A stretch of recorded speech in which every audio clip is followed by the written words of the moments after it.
They told Marcus Chen the 1942 Willys Jeep was nothing but scrap metal, held together by rust and optimism, worth maybe $500 to someone desperate enough to restore a World War II relic that had been sitting in a barn outside Tucson for 70 years. But when he paid $850 for it at an estate sale and started tearing it apart to restore, he found a welded compartment hidden beneath the driver's seat that contained diamonds worth $8 million, forged documents from 1945, and a handwritten letter from his grandfather explaining how stealing Nazi gold had seemed like justice at the time, but had become a burden that destroyed his entire life.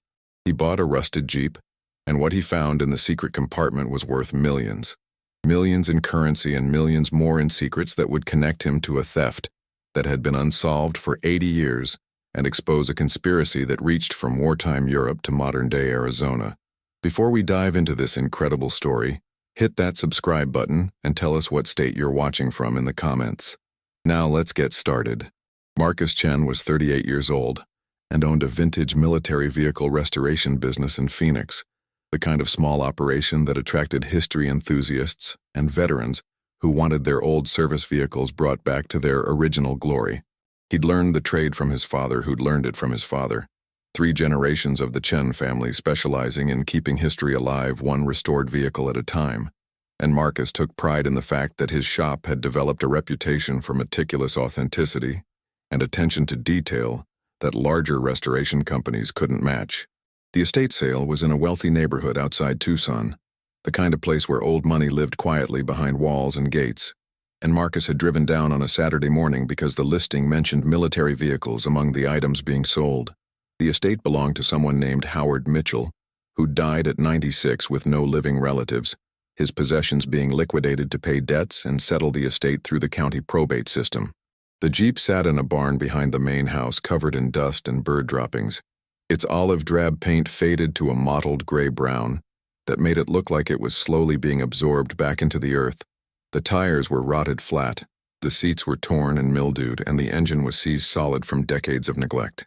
But Marcus could see past the decay to the vehicle's bones, recognizing the authentic 1942 configuration, with details that told him this wasn't a reproduction or a civilian model that had been painted military colors. This was a genuine World War II Willys Jeep that had probably seen actual combat service before being brought stateside and eventually ending up in Howard Mitchell's barn. The auctioneer didn't spend much time on the Jeep, describing it as project vehicle as is condition, no guarantee it can be restored, and starting the bidding at $200. Marcus was the only person who raised his paddle, though several other attendees watched with expressions that suggested they thought he was wasting money on something that would be better off in a scrapyard. The bidding crept upward slowly, Marcus competing against a phone bidder who dropped out at $700, and finally the auctioneer's gavel came down at $850.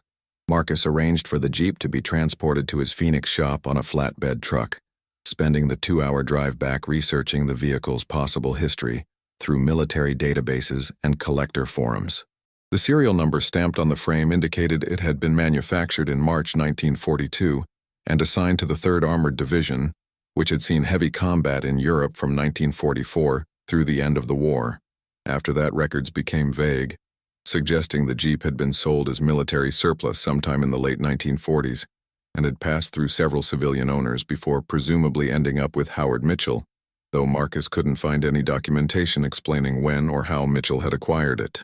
The restoration work began the following Monday, Marcus and his 2 employees starting the slow process of disassembling the Jeep to assess what could be salvaged and what would need to be replaced. They removed the engine, stripped away the rusted body panels, and carefully cataloged every component to ensure the restoration would maintain historical accuracy.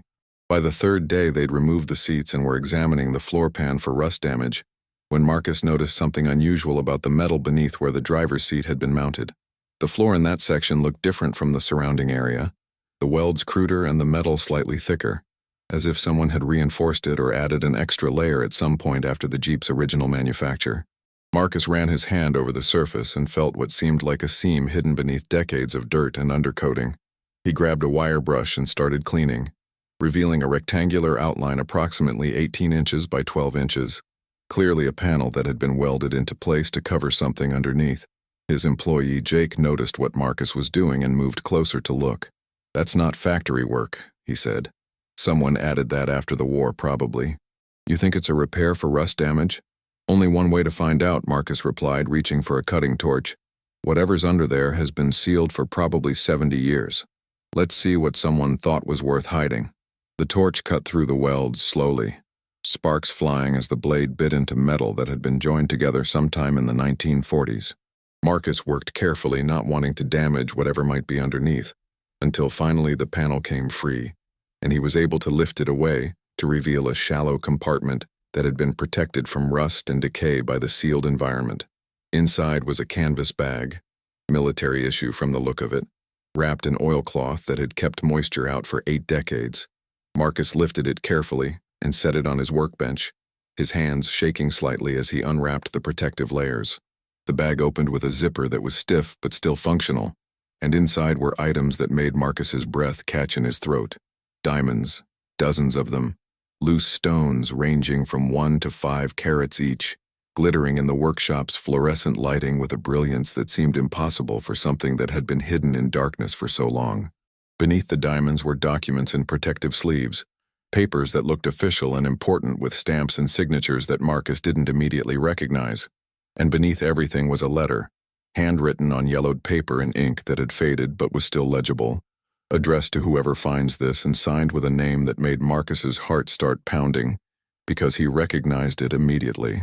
The signature read, "Thomas Chen, Captain, U.S. Army," and it was his grandfather's handwriting, familiar from birthday cards and letters Marcus had saved from when he was a child, before Thomas had died in 1998 without ever mentioning that he'd hidden millions of dollars worth of stolen diamonds in a Jeep that had apparently ended up in Howard Mitchell's barn through circumstances that Marcus didn't yet understand but desperately needed to. Jake was staring at the diamonds with an expression that mixed shock and disbelief. "Boss, are those real? Because if they're real, we just found a fortune in a rusted Jeep that you paid less than $1,000 for." Marcus picked up the letter with hands that wouldn't stop shaking, and began reading his grandfather's words written sometime in 1945, judging from the date at the top of the page. The letter explained everything and explained nothing, revealed secrets that had been buried for 80 years, and raised questions that Marcus wasn't sure he wanted answers to, connected him to a theft that had occurred before he was born, and to consequences that were apparently still unfolding 8 decades later. "My name is Thomas Chen," the letter began. "If you're reading this, I'm probably dead, and you've discovered what I've spent 50 years trying to forget and failing every single day. These diamonds were stolen from a Nazi supply convoy in Germany in April 1945, 3 weeks before the war ended. My unit intercepted the convoy during the final Allied push, and we found these stones along with gold and currency that the Nazis had looted from occupied territories. Most of the convoy's contents were reported and turned over to authorities. These diamonds were not. 4 of us took them, believing that keeping wealth stolen by Nazis was justice rather than theft. We were wrong." Marcus read the letter 3 times before its full meaning settled into his understanding, each reading revealing new layers of complication and moral ambiguity that made the diamonds sitting on his workbench feel less like treasure and more like evidence of crimes that had rippled through decades and destroyed lives in ways his grandfather's careful handwriting could only partially explain. Jake had moved to the workshop's door and locked it, an instinctive response to having millions of dollars worth of gemstones exposed in a space that was suddenly feeling much less secure than it had 10 minutes ago. The letter continued for 3 pages, Thomas Chen's handwriting becoming less steady as the confession progressed, as if the act of writing was physically exhausting or emotionally overwhelming. "We were young and stupid and convinced that taking from those who had taken from others wasn't really theft," he'd written. The convoy was carrying wealth that Nazis had looted from Jewish families, art collectors, museums, anyone they deemed undesirable and exterminated. We told ourselves we were preventing that wealth from being tied up in bureaucracy for decades, while governments argued about restitution. We told ourselves we'd use the money to help rebuild what the war had destroyed. We told ourselves many things that sounded noble at the time but were really just rationalizations for theft. Marcus looked up from the letter to see Jake watching him with an expression that mixed concern and barely suppressed excitement. "What does it say? Who stole these? How did they end up in this specific Jeep?" "My grandfather and 3 other soldiers took them from a Nazi convoy in 1945, Marcus explained, his voice sounding distant to his own ears. They hid the diamonds in this Jeep, planning to smuggle them back to the States when they shipped home after the war ended. But something went wrong. Someone must have discovered the theft, or the other soldiers must have gotten caught, because my grandfather ended up hiding the Jeep and never retrieving the diamonds. The letter provided more details, each paragraph revealing another layer of conspiracy and consequence. Of the 4 soldiers who'd participated in the theft, 2 had died before reaching the United States, killed in the final weeks of the war, in circumstances that Thomas's letter suggested might not have been entirely accidental. The 3rd soldier, a man named Howard Mitchell, had shipped home with Thomas, both of them planning to retrieve the diamonds from the Jeep once they'd been properly discharged and could move freely without military oversight. But Army investigators had started asking questions about missing items from the Nazi convoy. His grandfather had written. Someone had reported discrepancies between what the convoy was known to contain and what had been officially turned over to authorities. Mitchell and I knew we were under suspicion, though they had no direct evidence connecting us to the theft. We made a decision that seemed pragmatic at the time. Mitchell would take possession of the Jeep and keep it hidden on property his family owned in Arizona. We'd wait 10 years, let the investigation go cold, let suspicion fade, and then we'd retrieve the diamonds and split them between us. Marcus flipped to the second page where his grandfather's handwriting became more erratic and the content more desperate. 10 years became 20, then 30, then 50. The investigation never really ended, just went dormant with periodic revivals whenever new evidence surfaced or someone decided to take another look at unsolved wartime thefts. Mitchell and I stayed in contact but never retrieved the diamonds, both of us too afraid that doing so would trigger renewed investigation and prosecution. The Jeep sat in Mitchell's barn, deteriorating slowly, becoming invisible through familiarity. Just another piece of forgotten military surplus that no one looked at twice. Jake interrupted Marcus's reading. So your grandfather and this Mitchell guy spent their entire lives sitting on millions of dollars they couldn't touch? That's insane. Why not just anonymously donate the diamonds to Holocaust restitution organizations? Why keep them hidden? Because using them in any way would have required explaining where they came from, Marcus said, understanding his grandfather's impossible situation with a clarity that made him feel sick. Any attempt to sell the diamonds or donate them would have triggered questions about provenance and ownership history. In the diamond trade, stones without clear documentation are assumed to be stolen or conflict diamonds. My grandfather and Mitchell were trapped by their own theft, unable to use the wealth they'd stolen without exposing the crime and facing prosecution. The letter's 3rd page explained the final tragedy of Thomas Chen's choices. I'm writing this in 1997, his grandfather had written. I'm 78 years old and dying of cancer that spread too far to treat. Mitchell died 3 years ago, taking his silence to the grave, and I'm about to do the same. But before I die, I need someone to know the truth, to understand that the diamonds in this Jeep represent more than stolen wealth. They represent the cost of moral compromise, the price of believing that ends justify means, and the burden of living with consequences that extend far beyond the original crime. His grandfather had continued with specific instructions that Marcus was now reading with growing understanding of how carefully this had all been planned. I've arranged for the Jeep to remain with Mitchell's estate, hidden among his possessions in a way that ensures it will eventually be sold at auction after his death. Mitchell had no children, no direct heirs who would recognize the Jeep's significance. The estate will liquidate everything to pay debts and taxes. Someone will buy the Jeep, probably someone in the military vehicle restoration business, and they'll eventually discover this compartment when they disassemble it for restoration. Marcus felt cold despite the Phoenix heat that was making the workshop's air conditioning struggle. His grandfather had engineered this discovery, had planned for the diamonds to be found decades after both thieves were dead, had wanted the truth revealed but only when no one could be prosecuted for crimes committed 80 years ago. The letter's final paragraphs confirmed this understanding. If you're reading this, I'm dead and so is Mitchell, and the statute of limitations on our crimes has probably expired. The diamonds can finally be used, but I'm asking that whoever finds them does what Mitchell and I should have done 80 years ago. Return them to Holocaust restitution organizations. Use them to compensate families whose wealth was stolen by Nazis and never returned. Don't make the same mistake we made of thinking that keeping stolen property is somehow justified because the original thieves were worse than we were. Marcus set down the letter and looked at the diamonds spread across his workbench, each stone representing wealth that had been looted from Jewish families. stolen by American soldiers, hidden for 80 years, and was now his responsibility to deal with in ways his grandfather had been too afraid or too compromised to handle during his lifetime. Jake was pulling up information on his phone, searching for current diamond prices and calculating approximate value of the stones based on their size and apparent quality.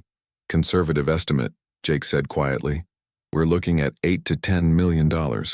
Maybe more if these are high-quality stones with good clarity and color. That's generational wealth, Marcus. That's retire tomorrow and live like royalty for the rest of your life kind of money. Marcus picked up one of the larger diamonds, holding it up to the light and watching rainbow patterns scatter across the workshop's walls. That's also stolen property that my grandfather asked me to return to the families it was taken from, he said. That's blood money that's already destroyed 2 lives and probably shouldn't destroy a third. You're actually considering giving this back? Jake asked, disbelief evident in his voice. Your grandfather stole these 80 years ago from Nazis who'd already stolen them from someone else. Chain of ownership is so broken that proving rightful owners would be impossible. You could keep these, sell them gradually over years, and no one would ever know they came from a World War II theft. I'd know, Marcus replied, and apparently knowing was enough to prevent my grandfather from touching them for 50 years. He looked at the documents that had been in the canvas bag with the diamonds, old papers with Nazi stamps and German text that he couldn't read, but which presumably documented where these stones had originally come from. Someone went to a lot of trouble to record the provenance of this wealth, probably the same Jewish families who owned it before the Nazis confiscated it. These diamonds have names attached to them, families who were probably murdered in concentration camps while their property was being looted to fund the war effort. So, what are you going to do? Jake pressed. Call the authorities? Contact Holocaust museums? Just hand over $8 million because your grandfather's guilty conscience said you should?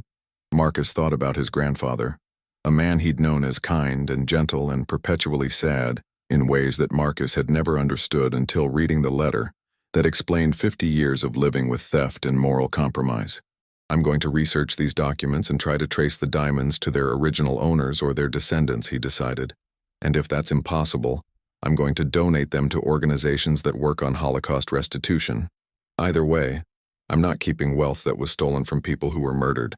The decision felt right, even though every practical instinct Marcus possessed was screaming that he was throwing away a fortune that could transform his life and the lives of everyone he cared about.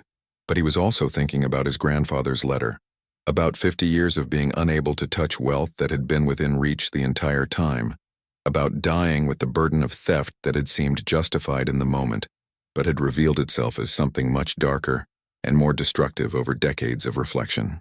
Jake was looking at him like he'd lost his mind, which Marcus supposed from a certain perspective he had, but there were some decisions that couldn't be made based purely on financial calculations and practical considerations.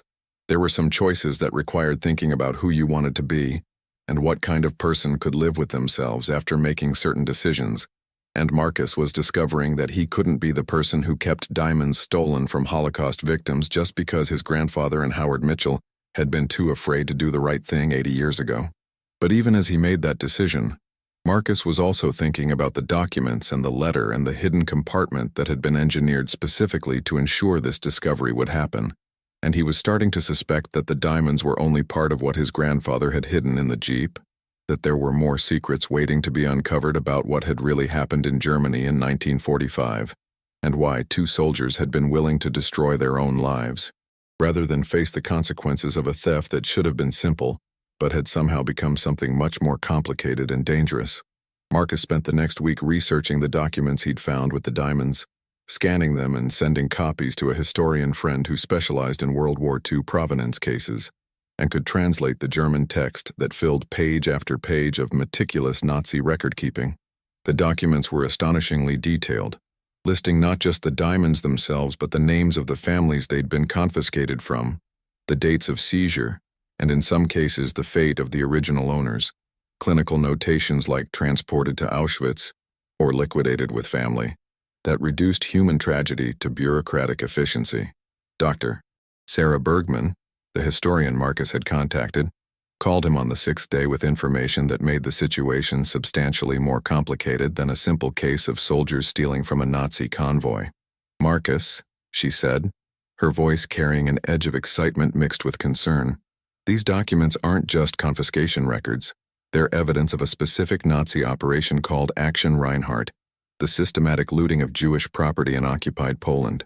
The diamonds you found were part of a shipment that was being transported to Switzerland in April 1945, just before Germany collapsed, probably an attempt by high-ranking Nazis to secure portable wealth they could use to escape prosecution after the war ended. So my grandfather didn't just steal from a random convoy, Marcus said, understanding beginning to dawn. He intercepted diamonds that Nazis were trying to smuggle out of Germany for their own use after the war. Exactly. And that changes the legal and moral calculus significantly, Sarah continued, her academic enthusiasm evident despite the grim subject matter. If your grandfather had simply taken diamonds that were being properly transported to restitution authorities, that would be straightforward theft. But he intercepted diamonds that were being stolen a second time by Nazis trying to preserve their looted wealth. In some sense, he prevented those specific Nazis from profiting from their crimes, even if his own motivations weren't entirely pure. Does that make what he did less wrong? Marcus asked, though he suspected he knew the answer. Not legally, no. Theft is theft, regardless of who you're stealing from. But morally and historically, it creates complications that make this more than just a criminal case from 80 years ago. Sarah paused and Marcus could hear papers rustling as she consulted her notes. There's something else you need to know. The convoy your grandfather intercepted was being guarded by SS officers, not regular Wehrmacht soldiers. And according to military records I accessed, 2 American soldiers were killed during that interception, under circumstances that were officially classified as combat deaths, but which investigation reports from 1946 suggest might have been murders conducted by their own unit. Marcus felt his stomach drop. You're saying my grandfather might have killed the other 2 soldiers who participated in the theft? Killed them to reduce the number of people who knew about the diamonds? I'm saying the investigation reports raised that possibility without ever proving it conclusively. Sarah's voice was gentle but firm. The 2 soldiers who died were part of your grandfather's unit. They were present during the convoy interception, and they died within 48 hours of the theft under circumstances that investigators found suspicious. But the investigation was closed without charges because there wasn't enough evidence to prove murder, as opposed to combat deaths during the chaotic final weeks of the war. Marcus thought about his grandfather's letter, about the careful way it had described the other soldiers' deaths without providing specific details, about the burden Thomas Chen had carried for 50 years that now seemed much heavier and darker than simple guilt over theft. What about Howard Mitchell? What was his role in all this? Mitchell was your grandfather's closest friend in the unit, served together since basic training, shipped home on the same transport. If there were murders, Mitchell would have known about them or been involved in them. Sarah brought up more information. Mitchell lived in Tucson after the war, never married, worked as an accountant, died in 1994 with no criminal record and no apparent connection to anything illegal beyond the original theft that was never proven. By all accounts, he lived a quiet, lonely life, on property his family had owned for generations. The property where the Jeep was stored, Marcus said. The barn where it sat for 70 years. Right, and here's where it gets interesting. I accessed property records for Mitchell's estate, and the land has an unusual history. It was purchased in 1897 by Mitchell's grandfather, but there are gaps in the ownership records during World War II when the property was temporarily seized by the Army for training exercises. Mitchell's family got it back in 1946, but there are sealed military documents related to that seizure that I can't access without special authorization. Why would the Army seize property in Arizona for training? Marcus asked. There were massive military bases throughout the Southwest. Why would they need a private family's land? That's the question that makes me think there's more to this story than your grandfather's letter reveals. Sarah's tone had shifted from academic interest to something more cautious. Marcus, I think you need to consider the possibility that the diamonds weren't just hidden by your grandfather and Mitchell acting alone. I think the Army might have known about the theft, might have even facilitated hiding the evidence, possibly because prosecuting the theft would have required revealing information about the convoy that they wanted kept classified. What kind of information would be worth covering up a theft and possible murders? Information about where that convoy was going and who was expecting to receive it. Sarah pulled up something on her end, the sound of computer keys clicking. The Swiss bank that was the convoy's destination was later investigated for laundering Nazi gold, and facilitating wealth transfers for high-ranking Germans trying to escape prosecution. But several American intelligence officers were also connected to that bank through operations that remained classified until the 1990s. It's possible that convoy wasn't being intercepted to prevent Nazis from escaping with stolen wealth.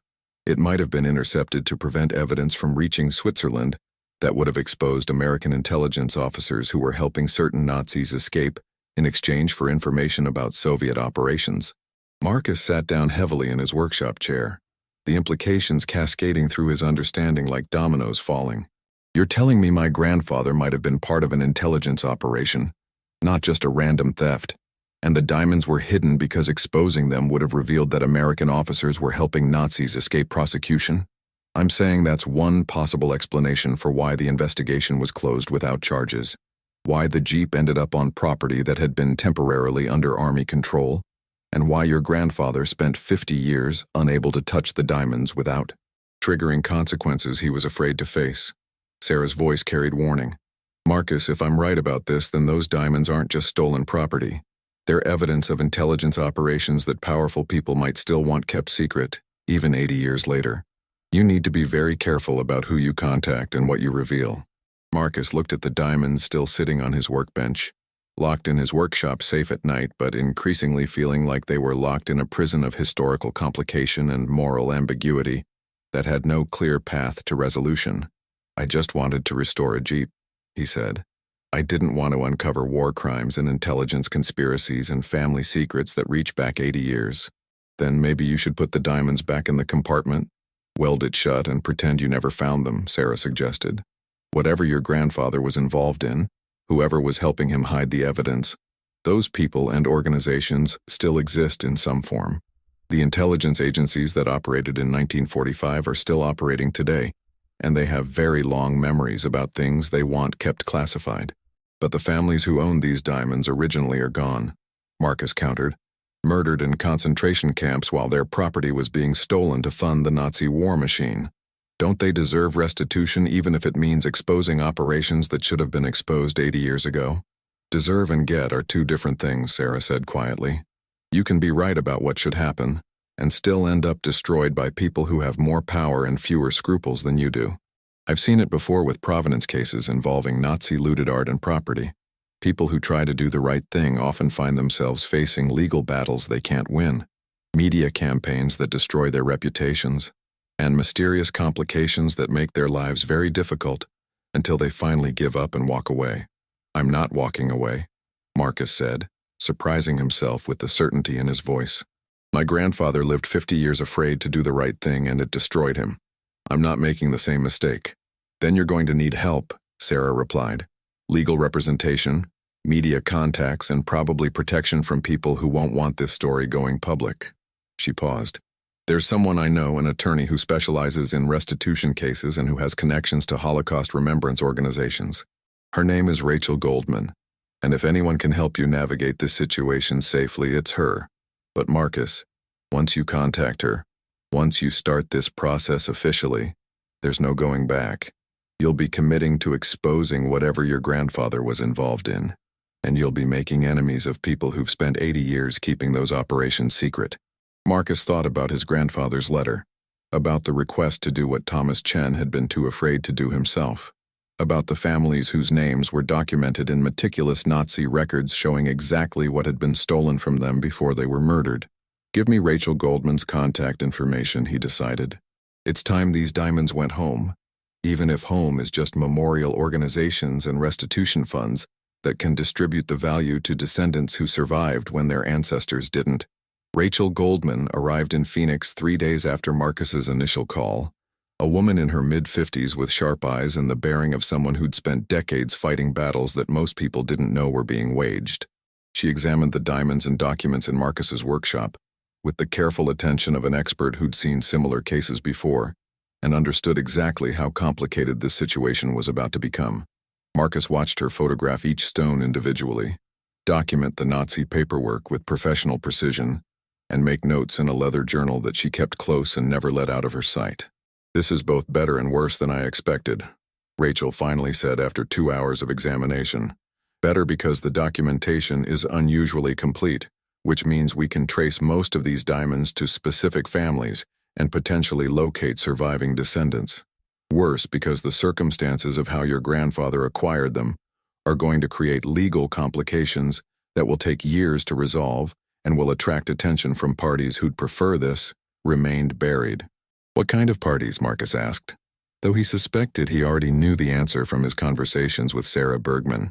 Intelligence agencies that don't want operations from 1945 re-examined, government lawyers who will argue the diamonds should be seized as evidence of federal crimes, Swiss banks that facilitated Nazi wealth transfers and don't want their wartime activities scrutinized again, and private collectors who've been acquiring suspect diamonds for decades and won't appreciate having provenance questions raised that might affect the entire market.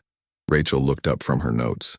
Marcus, when we go public with this, and we will need to go public to have any chance of successful restitution, you're going to become the target of legal action, media scrutiny, and quite possibly threats from people who have significant resources and very strong motivations to make this problem disappear.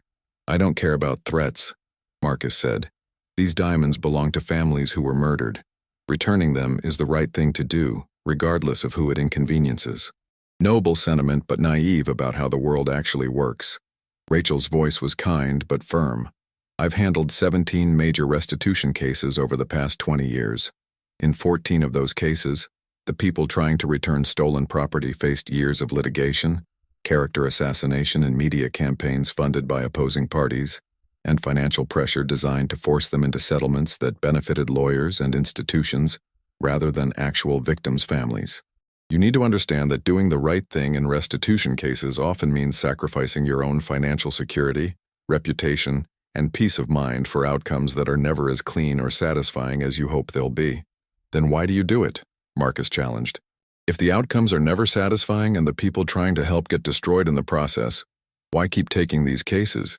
Because occasionally we win, and when we win, families who've spent 80 years without closure finally get some form of justice, even if it's incomplete and arrives generations too late. Rachel showed him photographs on her tablet. Elderly people receiving compensation or recovered artifacts that had belonged to their murdered grandparents. Tears and gratitude and the kind of emotional closure that couldn't be measured in financial terms. That's why I do this work, Marcus. Not because the system is fair or the outcomes are guaranteed, but because sometimes we manage to return what was stolen, and that matters more than all the complications that come with it. Marcus looked at the photographs and thought about his grandfather's letter, about 50 years of guilt and paralysis, and dying without ever making amends for theft that had seemed justified in the moment, but had revealed itself as something darker over decades of reflection. What do we do first? First, we secure the diamonds properly, not in a workshop safe, but in a bank vault with proper documentation and insurance. Rachel pulled out legal forms from her briefcase. Second, we file declarations with federal authorities establishing that you discovered these items, that you're voluntarily reporting their existence, and that you're claiming no ownership rights beyond what's necessary to facilitate restitution to rightful heirs. Third, we reach out to Holocaust remembrance organizations and begin the process of matching diamonds to documented families, which will take months and will require cooperation from archives in multiple countries. And fourth, Marcus prompted, sensing there was more. Fourth, we prepare for the inevitable response from parties who don't want this case to proceed. Rachel's expression was serious.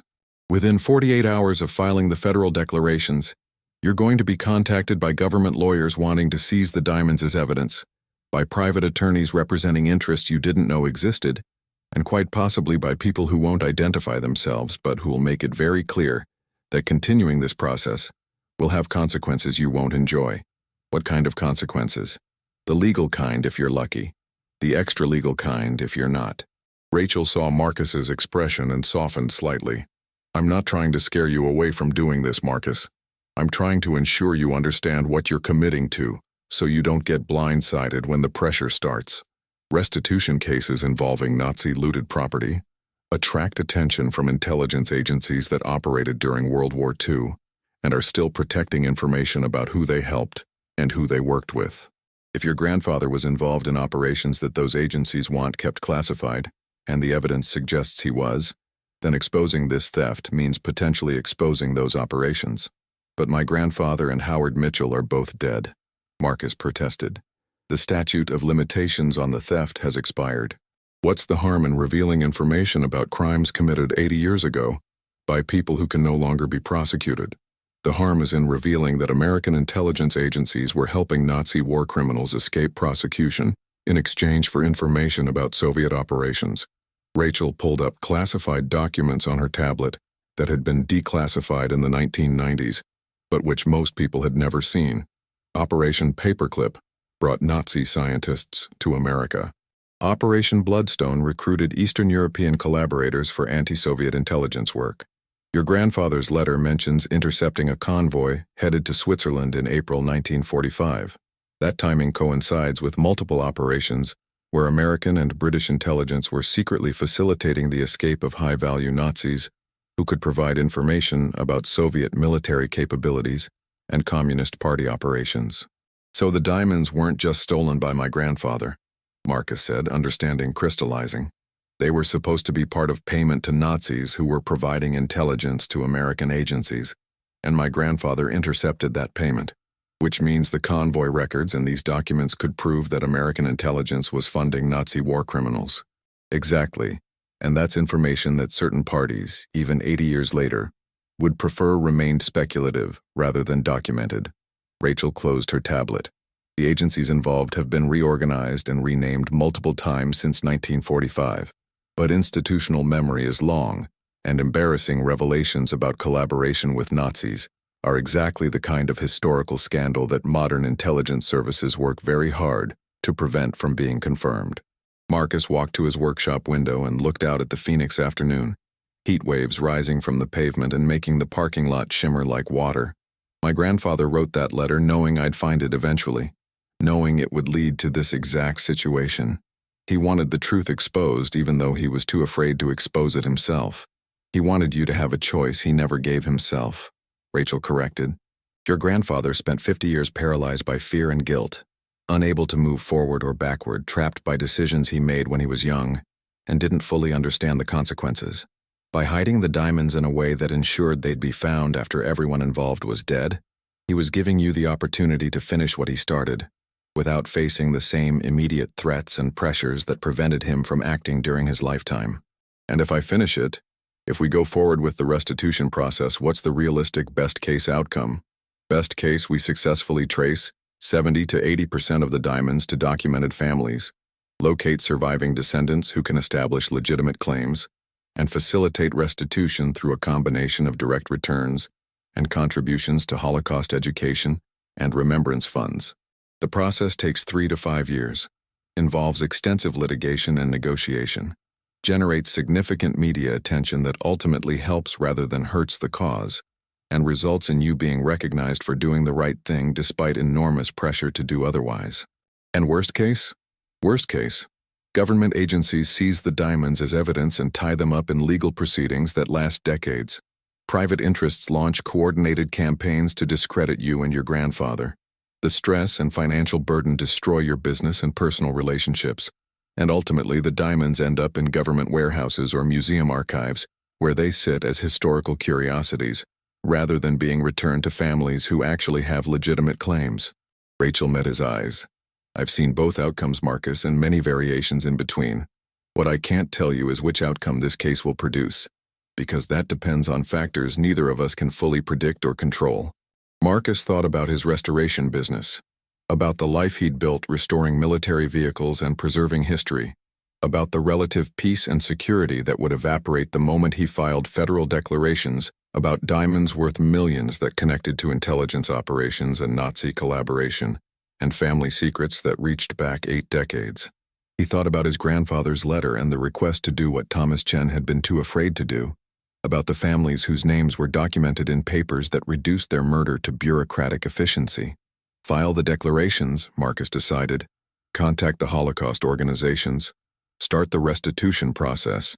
Whatever happens, at least I'll know I tried to do the right thing instead of spending the rest of my life paralyzed by the same fear that destroyed my grandfather.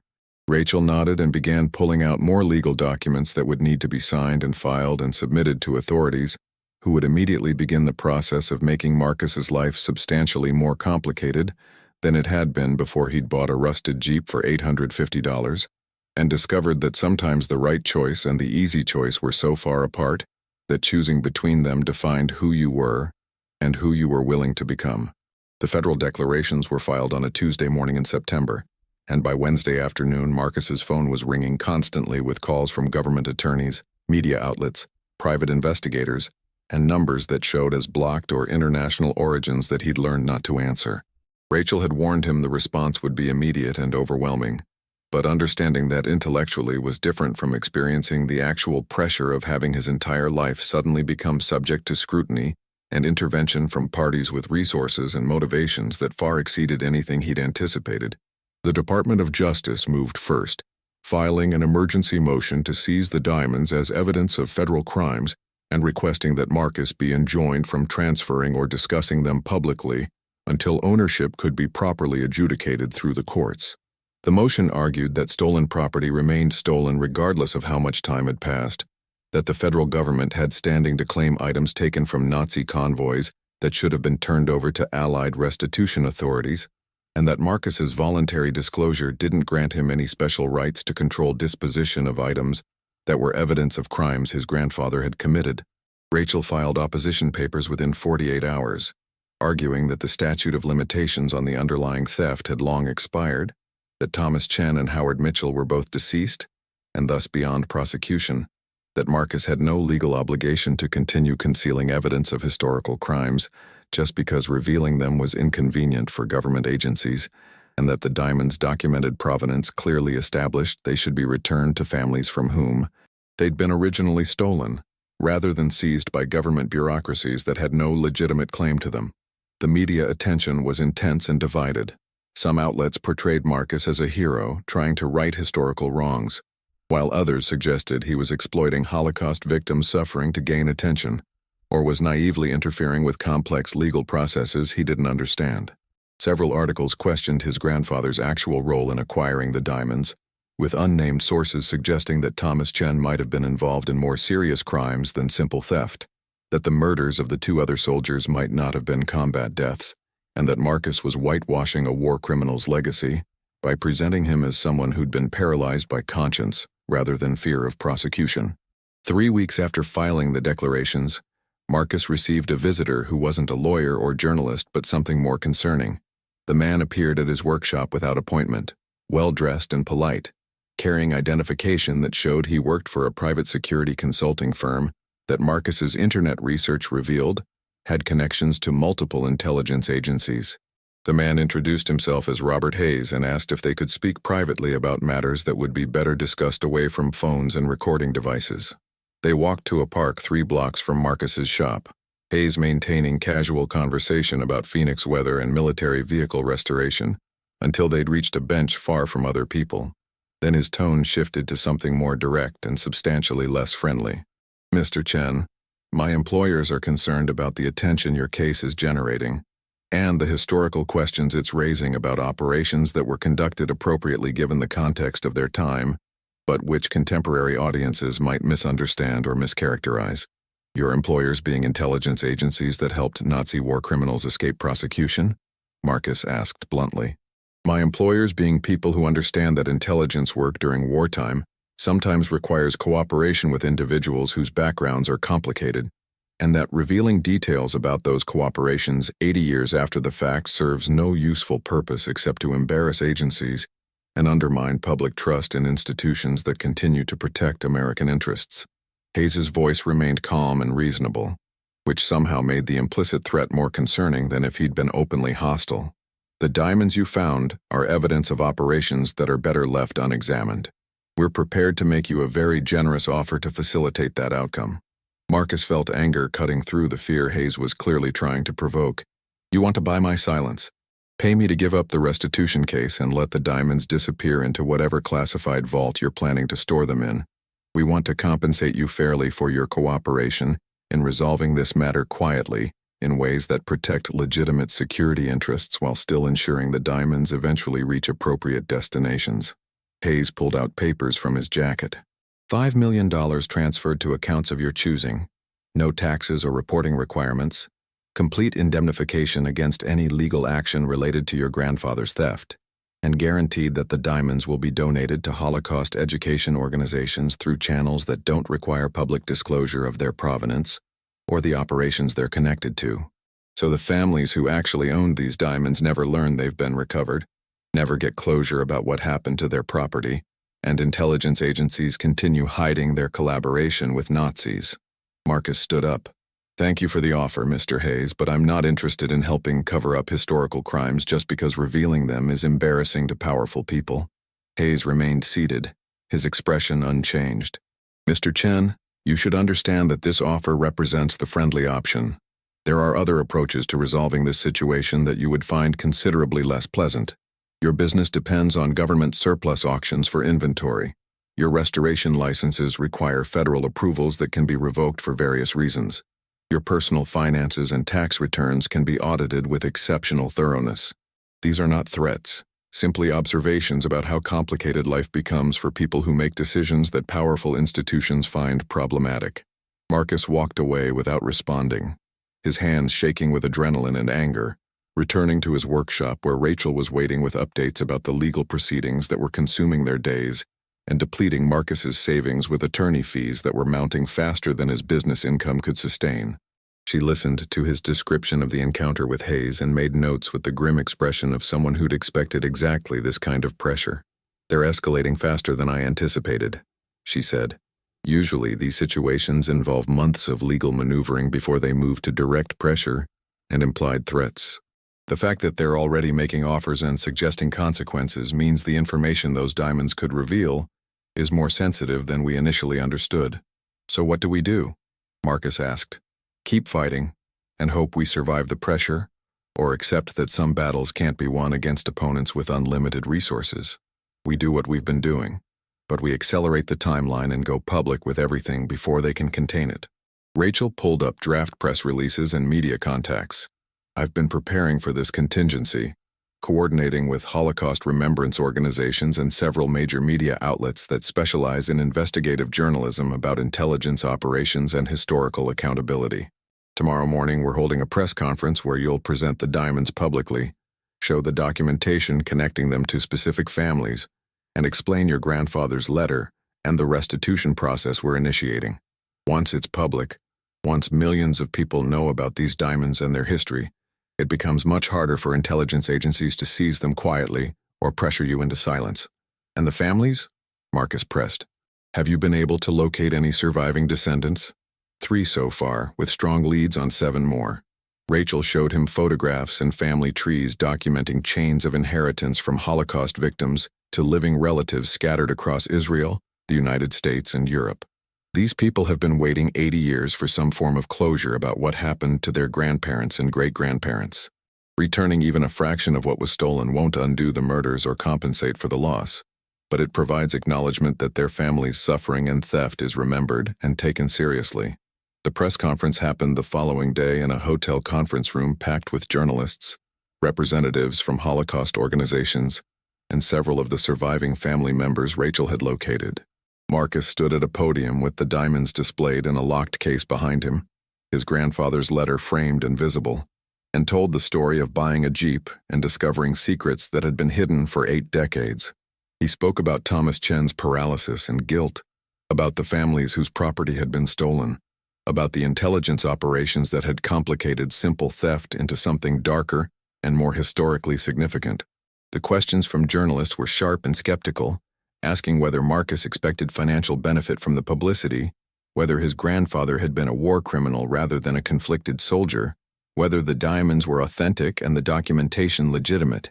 But Rachel had prepared for those questions with expert testimony from gemologists, historians who'd verified the Nazi paperwork, and legal opinions about the restitution process that established Marcus's motivations were focused on returning stolen property, rather than profiting from historical tragedy. The government's response was swift and aggressive, with the Justice Department filing new motions arguing that the press conference had prejudiced potential legal proceedings and that Marcus had violated court orders by publicly displaying evidence that was subject to seizure. But the public attention had shifted the dynamics in ways that made quiet resolution impossible. Media coverage was extensive and largely sympathetic, portraying Marcus as someone trying to right historical wrongs against enormous institutional pressure, and Holocaust organizations rallied behind the restitution effort, with statements supporting returning the diamonds to documented families rather than allowing them to disappear into government custody. 6 months later, Marcus stood in a Jerusalem museum alongside 3 elderly people whose grandparents' names appeared in the Nazi documentation he'd found in the Jeep. The legal battles were ongoing and would likely continue for years, but preliminary agreements had been reached allowing some diamonds to be returned to families with the strongest provenance claims, while others would be sold with proceeds funding Holocaust education and remembrance programs. It wasn't the clean resolution Marcus had hoped for, and many questions about his grandfather's involvement in intelligence operations remained unanswered and probably always would be. But families were receiving closure, and stolen property was being returned, and that felt like enough. He thought about his grandfather's letter often, about the request to finish what Thomas Chen had started, about 50 years of paralysis and guilt that had finally been resolved through actions Marcus had taken despite enormous pressure to do otherwise. The restoration business had survived the scrutiny and publicity, actually growing as military history enthusiasts sought out the shop that had discovered millions in Nazi diamonds hidden in a Jeep, and Marcus had received offers to write books and appear in documentaries about the case. But what mattered most was standing in that Jerusalem museum, watching elderly survivors weep while holding diamonds that had belonged to their murdered grandparents, seeing Rachel smile with the satisfaction of someone who'd fought impossible battles and won something meaningful even if it wasn't everything, and understanding that sometimes doing the right thing meant sacrificing security and peace for principles that couldn't be measured in financial terms, but which defined who you were when faced with choices that tested whether convenience or conscience would guide your decisions. He'd bought a rusted Jeep for $850 and found something worth millions. But the real value wasn't measured in diamonds or publicity or historical significance. It was measured in families receiving closure, in institutional secrets being exposed despite pressure to keep them hidden, and in choosing to finish what his grandfather had started rather than making the same mistakes that had destroyed Thomas Chen's peace for 5 decades. Some discoveries changed everything, and some choices defined who you became. And Marcus had learned that the intersection of those two things was where character revealed itself, and where the difference between who you were and who you could be was determined by whether you had courage to accept consequences that came from doing what was right, rather than what was easy. Thank you for joining us on this incredible journey through theft, restitution, and the complicated legacy of World War II secrets. If this story moved you, hit that subscribe button and drop a comment about whether you think Marcus made the right choice. And remember, sometimes the most valuable things we find aren't measured in dollars but in the courage to do what's right, even when the cost is higher than we ever expected to pay.